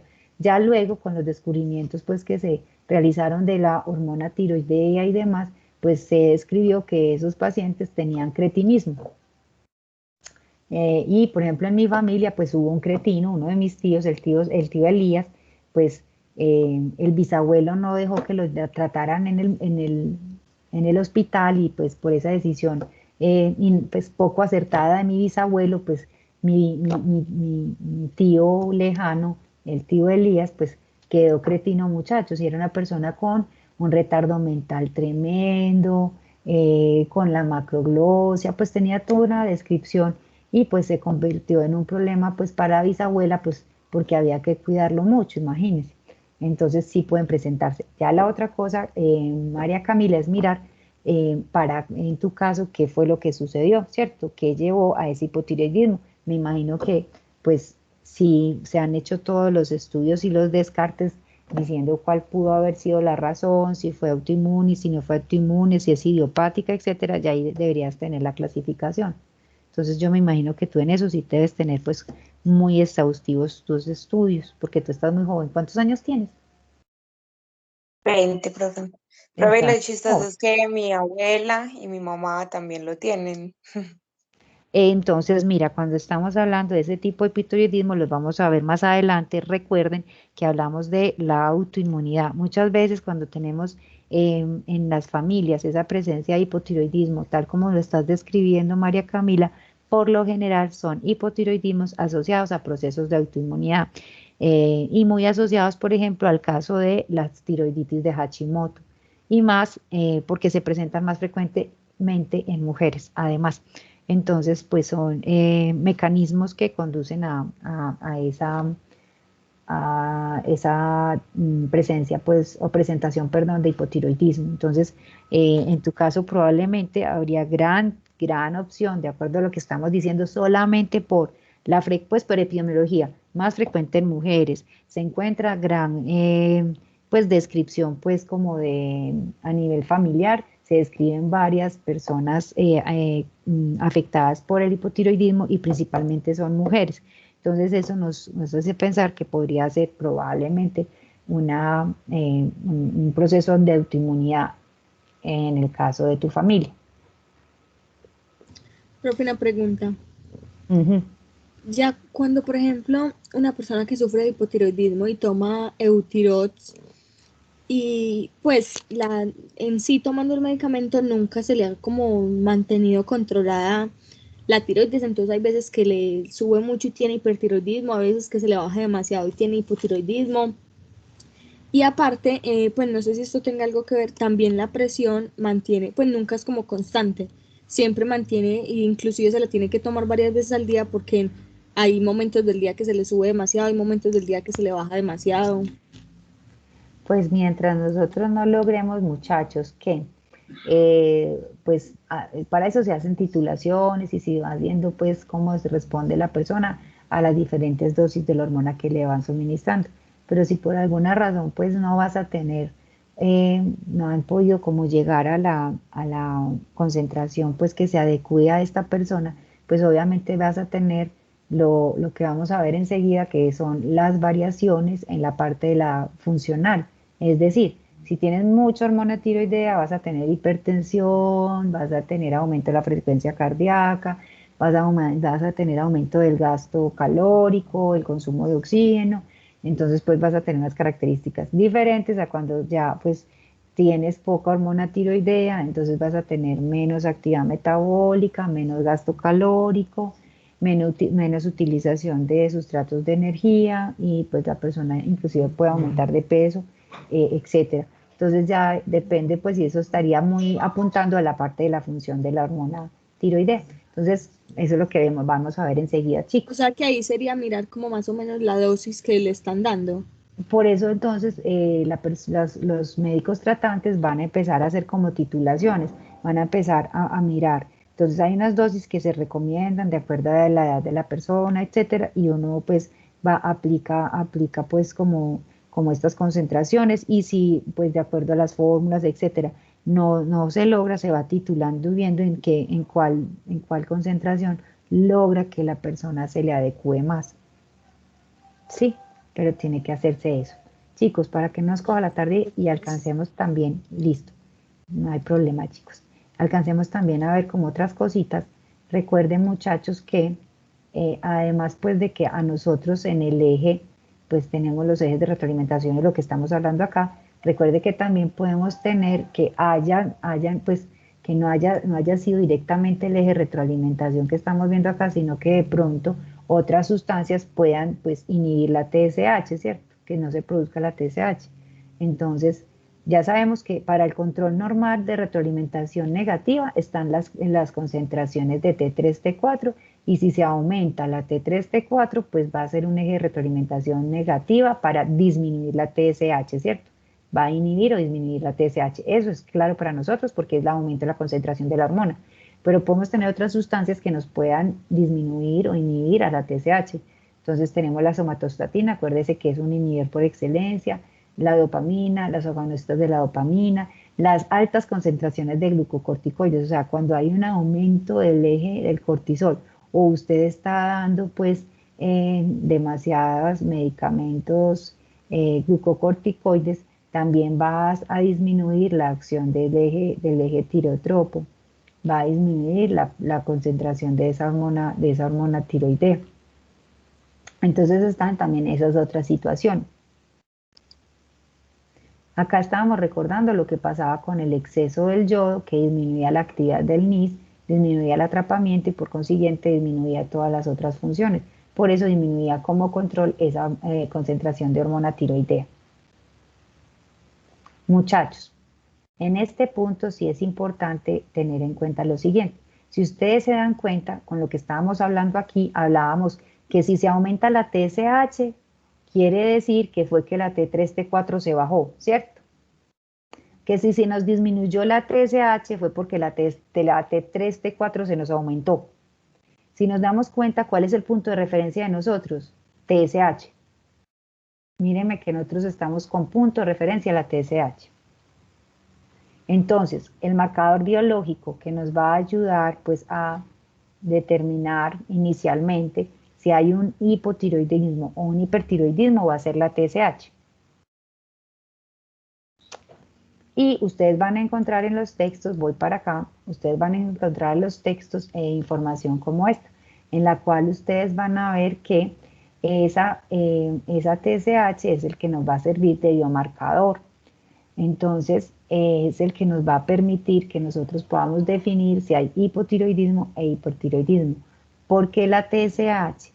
Porque, muchachos, miren, los cambios de la TSH con respecto a cambios mínimos de las concentraciones de T3, T4, por ejemplo, hay variaciones pequeñas de la T3, T4, va a llevar a un aumento, mientras esto va a ser logarítmico. En esta gráfica tenemos concentración de la T4 como ejemplo, mientras los cambios van a ser aquí aritméticos, perdón, en esta parte, hablando de las hormonas tiroideas, lo que es la TSH, la hormona estimulante de la tiroides, los cambios que están en la que tenemos graficada en este eje, vamos a ver que los cambios van a ser logarítmicos, van a ser cambios muy, muy notorios. Por esa razón, por esos cambios que son tan notorios en la TSH, es que la TSH es el biomarcador que nosotros tenemos para definir inicialmente si tenemos hipotiroidismo o hipertiroidismo. ¿Estamos con eso, muchachos? Entonces, por esa razón, inicialmente para nosotros definir hipo o hipertiroidismo, vamos a hacer uso de la hormona estimulante de la tiroides. Profe, Resumiendo, pues no entiendo muy bien. Entonces, siempre, digamos que hay un hipotiroidismo, entonces la TSH, digamos, va a estar como aumentada tratando de regularla. siempre Y por cuando retroalimentación negativa, sí, señor. o sea, siempre va a ser diferente, o sea, siempre va a ser completamente diferente, como inversamente proporcional, la T4 y T3 de la TSH, cuando están, pues, o sea, cuando no están correctamente reguladas. Sí, si nosotros vemos que nuestro eje de retroalimentación negativa lleva a un aumento de la TSH, es porque porque la glándula no está produciendo suficiente T3, T4. Acá tenemos pues el ejemplo de la T4. Entonces, si hay poquita T4, vamos a tener que va a haber un aumento más bien grande de la TSH. O sea, si hay poca hormona, si yo tengo poquita hormona, voy a tener una TSH elevada, ¿sí ves? Si usted la tiene en 1, usted va a tener una TSH como en 10. Entonces, mientras más bajito sea, o sea, usted puede tener cambios pequeñitos acá, ¿cierto? Usted puede que haya pasado de una aquí en una relación, estaba en 3 y bueno, de 3 pasaste a 2,5 de concentración de la hormona o a 2. E igualmente, pues vas a tener un aumento, entre menos concentración tengas acá de la hormona, vas viendo cómo se aumenta de forma significativa la TSH. Pero si usted va a tener una mayor concentración de esta hormona, o sea, a medida que la concentración de esta aumenta, va a tender que esta disminuya. Entonces, pero todo tiene una explicación. ¿En qué? En el eje de retroalimentación negativa. Recuerde que si la T4 aumenta mucho, la TSH va a disminuir, porque quiere decir que tienes mucha actividad de la glándula. Entonces, tienes que disminuir la TSH para que no se estimule tanto la glándula. Y eso es lo que hace el eje de retroalimentación negativa, que te permite que disminuya la TSH para que disminuya el estímulo sobre la glándula y por consiguiente se procure disminuir la producción de hormona tiroidea en un hipertiroidismo. O tienes una disminución de la producción de la hormona, eso va a llevar a que aumente la producción de la TSH para ver si puedes estimular más la glándula. Entonces, el eje de retroalimentación negativa también puede ser otra parte importante para que nosotros también podamos entender estos cambios. Aparte de que aquí los cambios van a ser logarítmicos, mientras aquí pues van a ser en escala aritmética, entonces van a ser más notorios con la TSH que con las hormonas T3, T4. Entonces, por esa razón, usted primero mide la TSH como un biomarcador para ver el hipotiroidismo o el hipertiroidismo, y ya luego define si es requerido, es necesario de conocer las concentraciones de la T3, T4, pero primero usas la TSH. Entonces lo clave aquí es entender que el mecanismo de retroalimentación negativa te va a llevar a aumentar o disminuir la TSH dependiendo de si disminuyes o aumentas las concentraciones de la hormona. Primera cosa que nos va a hacer entender por qué sería muy importante pues inicialmente esta TSH. Y la otra es porque acá los cambios son aritméticos, son cambios pues que son lineales y aquí son logarítmicos. A un cambio muy pequeñito de la T4 a la T3 vas a tener cambios muy grandes en la TSH. Entonces otra razón de por qué la consideran como biomarcador. Profe, o sea que uno a un paciente no le va a mandar de una los tres exámenes, TSH, T3 y T4. No, Emanuel, porque ahí el auditor inmediatamente te glosa. Si no tienes un soporte para tú decirle por qué estás mandando T3, T4. Tú primero, si tienes una sospecha de un hipertiroidismo o un hipotiroidismo, vas a utilizar inicialmente, vas a utilizar la TSH de manera inicial, ¿cierto? Si ya tú después de que tienes la TSH, ya tienes unos comportamientos ya de esa TSH que te hacen pensar en que tienes que mirar cómo está lo de la T4 y la T3, pues ya tú ya ahí defines, pero inicialmente tienes que medir primero la TSH y con la TSH ya tú defines qué más vas a hacer. Entonces, para el auditor es muy importante que tenga usted claro que para poder definir si hay un hipotiroidismo o un hipertiroidismo, lo primero que usted va a hacer es clínica, y a la clínica, o sea, quiero decir a la semiología, ¿cierto? A la parte clínica le vas a sumar la TSH.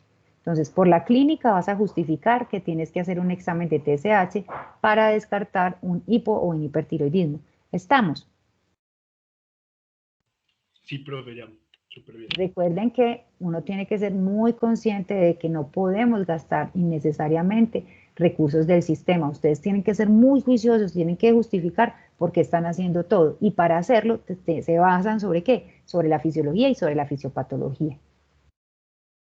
En resumen, muchachos, en resumen, vimos que hasta este momento hemos visto lo siguiente, que la TSH tiene un efecto muy importante sobre el tirocito, que es el que nos va a producir la hormona tiroidea. Entonces hemos visto pues que esta TSH nos va a estimular al tirocito. ¿Para qué? Para que tenga mayor producción de la hormona. Entonces, ¿qué va a hacer la TSH? Por acción de la enilatociclasa, el AMP cíclico, el inositol trifosfato, en diferentes procesos, va a llevar pues a un incremento pues de la activación de la célula y también obviamente de la movilización de calcio intracelular. ¿Qué va a hacer en grandes rasgos y en resumen muy grande de lo que hemos visto hasta el momento esa TSH en el tirocito? Entonces, vea, acuérdese que esa TSH nos va a ayudar a que se den las prolongaciones, aquí lo llaman pseudópodos, del borde en cepillo de la microvellosidad que tiene el tirocito. Va a hacer que se prolonguen más estas vellosidades, estas microvellosidades, forman pseudópodos y pueda atrapar esa gotica de coloide, ¿sí? Y pues que pueda generar que se formen las hormonas, que se puedan ya secretar las hormonas tiroideas. Recuerde que también tiene la capacidad para incrementar el número de tirocitos y hacer que tengan cambios morfológicos de acuerdo a la cantidad de hormonas que estén produciendo. También pues que se favorece que se organicen o se distribuyan en la forma circular para que también puedan ahí generar el coloide y ahí poder hacer la síntesis de la hormona tiroidea. Recuerde que no solo aumenta el número de tirocitos, sino que también aumenta el tamaño del tirocito y aumenta la vascularidad que hay alrededor. O sea que se aumenta el flujo sanguíneo para tener un mayor rendimiento y una mayor disposición de las hormonas producidas. Recuerde que estimula todas las fases de producción de la hormona tiroidea, partiendo de ¿qué? Partiendo de que nosotros vamos a atrapar el yodo para llevar a la síntesis de la hormona tiroidea. Entonces, pues, estimula todas esas fases del procesamiento de ese yodo hasta la producción de la hormona tiroidea. Recuerde que la TSH también va a participar en el aumento de la transcripción del RNA mensajero para la tiroglobulina, para la tiroperoxidasa, para aumentar la actividad lisosómica y para poder favorecer la secreción de T3, T4. Y recuerde que también va a estimular la captación de glucosa pues por los tirocitos, aumentar el consumo de oxígeno, la oxidación de la glucosa y obviamente la síntesis de DNA y RNA. Entonces va a tener un aumento en la actividad celular. En resumen, hemos visto hasta ahora todo eso. Y pues obviamente hemos visto en detalle la síntesis de la hormona tiroidea. El transporte de la hormona por proteínas y el paso pues de esa hormona a través de los transportadores que hay en la membrana plasmática de algunas células y tejidos a nivel corporal para que pasen la T4 y pueda ser desyodada a T3, por ejemplo. Entonces, ahora que estamos viendo esta parte, debemos pues como de fijarnos entonces realmente cómo es que esa hormona tiroidea va a generar esos cambios en la parte celular, ¿cierto? Entonces, aquí vamos a mirar esto. Entonces, ¿qué es lo que va a pasar pues con esa hormona tiroidea? Entonces ya muchachos, lo que vamos a mirar es que esa hormona tiroidea va a tener unas acciones genómicas, que quiere decir que son aquellas que tienen acciones a nivel nuclear, y otras no genómicas, que quiere decir que no son necesariamente a nivel del núcleo de la célula. Entonces, estas acciones de la hormona tiroidea se van a llevar a cabo gracias a que vamos a tener receptores para la hormona tiroidea. Esos receptores para la hormona tiroidea son receptores alfa 1 y alfa 2 y receptores beta 1 y beta 2. Esos receptores que nosotros vamos a tener van a, por ejemplo, principalmente van a encontrar a nivel del cerebro, principalmente receptores alfa 1 y alfa 2, en el hígado receptores beta 1 y beta 2, y la presencia de estos receptores beta 1, beta 2 y los receptores alfa también en otros tejidos. Y es a través de esa acción de estos receptores que están viendo ustedes acá y que vemos aquí, que van a estar haciendo una acción sobre el DNA para producir o inhibir ciertas proteínas. ¿Qué es lo que entonces miraremos en esta parte? Miraremos que entonces tenemos esos receptores, y esos receptores pues van a estar a nivel ya nuclear, y vamos a tener el receptor de la hormona tiroidea, y ese receptor de la hormona tiroidea va a estar pues acoplado a un receptor retinoide, un RXR. Resulta que para que la hormona tenga pues acción y pueda generar la transcripción o no de ciertos genes, necesitamos que no solamente se una la hormona con su receptor y se acople pues con este receptor de retinoide RXR, sino que además pues se necesita la presencia de un coactivador. Y entonces cuando está todo este complejo unido y formado y está en contacto con el elemento de respuesta a la hormona tiroidea en el DNA, entonces ahí en ese momento sí se va a dar la transcripción. Entonces, para que esto llegue aquí, tenemos que tener que o la hormona tiroidea, o sea T3, llegó directamente al núcleo, o tenemos una T4 que fue desyodada a nivel citoplasmático por la desyodasa tipo 1 o desyodasa tipo 2 para que se produzca T3. Y ese T3 ya vaya y pueda hacer este complejo y pueda darse la transcripción. O esa T4 se va a desyodar a T3 reversa, y recuerde que la T3 reversa no tiene actividad biológica. Cuando no tenemos la acción de la hormona tiroidea en complejo de su receptor y el RXR, vamos a tener que estos están con un correpresor. Entonces, en presencia de este correpresor, pues no se va a dar la unión de la hormona tiroidea y no vamos a tener la transcripción, ¿cierto? Entonces, eso sería lo que estaríamos observando. ¿Qué pasa entonces con estas acciones pues, de las hormonas tiroideas? Entonces, si nosotros vemos, se trataría pues de que pueda darse o no la transcripción de ciertos genes, lo cual quiere decir que si la T3 no logra estar unida a sus complejos, es decir, tenemos el correpresor y no se une la T3, vamos a tener que hay una desacetilación de las histonas. Y entonces ahí, como están desacetiladas, pues no va a haber transcripción, no va a haber pues como forma de que se dé pues la producción de estas proteínas nuevas. Pero sí tenemos que la hormona tiroidea sí se pudo unir a su receptor y al RXR, y está en presencia del coactivador y está acá en su elemento de respuesta a la hormona tiroidea, pues vamos a tener una acetilación de las histonas y va a permitirse que se dé una exposición de el DNA, pues para que podamos tener luego la transcripción de los genes. Esto sería a nivel de lo genómico. De la acción genómica es a nivel nuclear. Lo otro es de las acciones no genómicas. Ustedes van a ver en los textos que les hablan de que hay acciones que no son genómicas, no tienen que ver directamente con la acción de la hormona tiroidea a nivel nuclear, sino que les habla de la acción de la hormona tiroidea a nivel de otras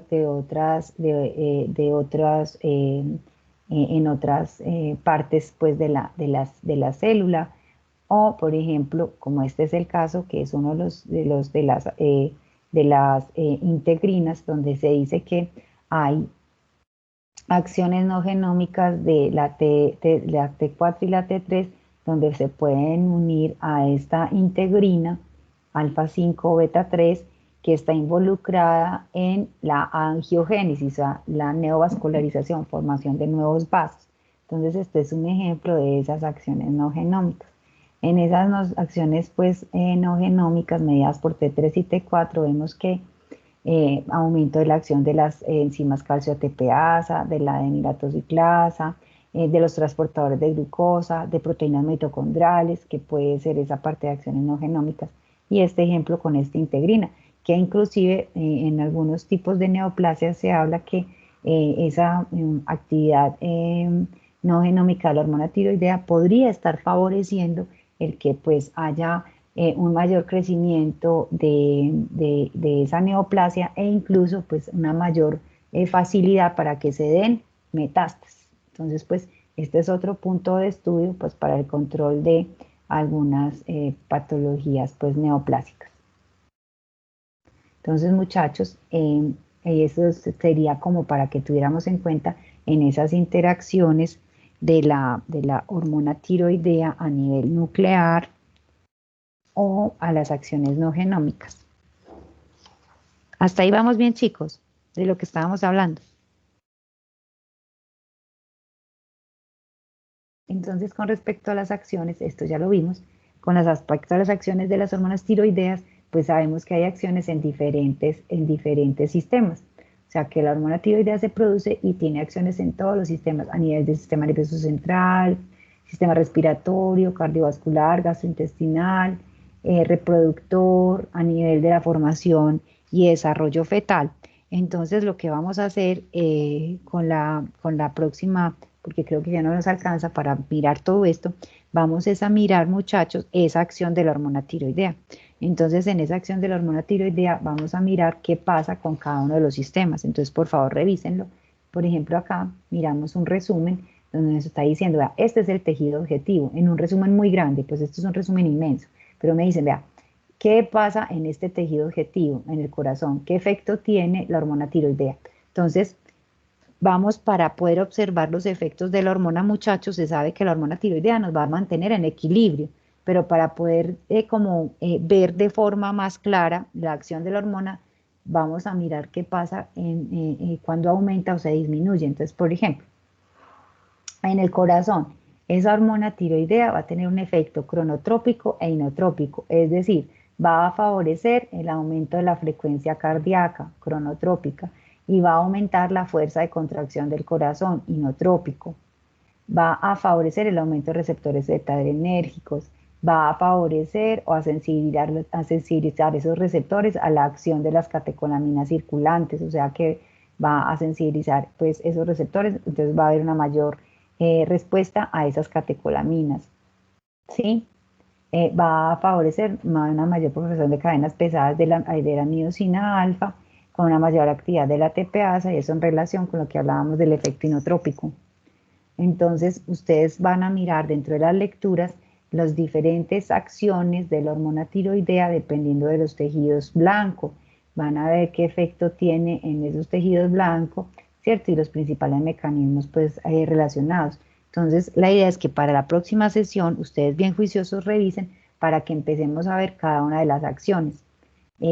Podemos entonces, por ejemplo, iniciar, si de pronto alguno de ustedes ha leído algo sobre esas acciones tiroideas a nivel fetal, nos podría comentar en este momento que ha leído sobre eso.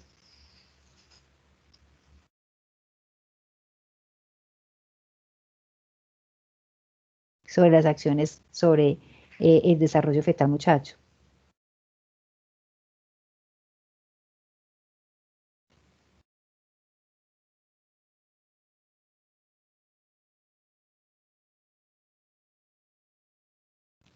Bueno, entonces sí vamos a hablar sobre la parte de desarrollo fetal. ¿Se acuerdan que hemos hablado que si hay un niño que nace con hipotiroidismo, va a tener una gran posibilidad de que tenga un desarrollo pues cognitivo disminuido, porque pues obviamente el desarrollo de su sistema nervioso central pues no ha sido el más eficiente. Entonces vamos a tener que dentro de esas acciones de la hormona tiroidea va a participar, muchachos, importante, va a participar de manera importante en el desarrollo de la corteza cerebral de los niños. Eso es muy importante, ¿sí? Eso es muy importante. También va a tener que ver con el crecimiento, pues, óseo, también va a favorecer ese desarrollo y la organogénesis, o sea, esa hormona tiroidea es muy importante. La idea entonces es que por favor lean bien juiciosos y a la próxima clase revisemos eh, rápidamente esas acciones y podamos empezar a dilucidar alguna parte de la fisiopatología. Entonces, muchachos, yo creo que podríamos dejar acá para que ustedes por favor bien juiciosos hagan esa revisión desde la acción fisiológica de la hormona y para la próxima clase ustedes bien juiciosos, vamos hablando y vamos haciendo como un resumen de las principales acciones de la hormona tiroidea, vamos mostrando la presentación y vamos pues como resumiendo alrededor de la presentación lo que ustedes también han ido leyendo de esas funciones. ¿Estamos, muchachos? Sí, profe. Exacto. Entonces la próxima nos vemos, repasamos la parte de las funciones, bien juiciosos y pues con eso nos da paso para que empecemos a mirar, si nos da tiempo, también en esa clase la parte de fisiopatología. Listo, profe. Gracias, profe. Entonces, hasta Feliz luego. día. Muchas gracias. Bueno, chao, nos vemos.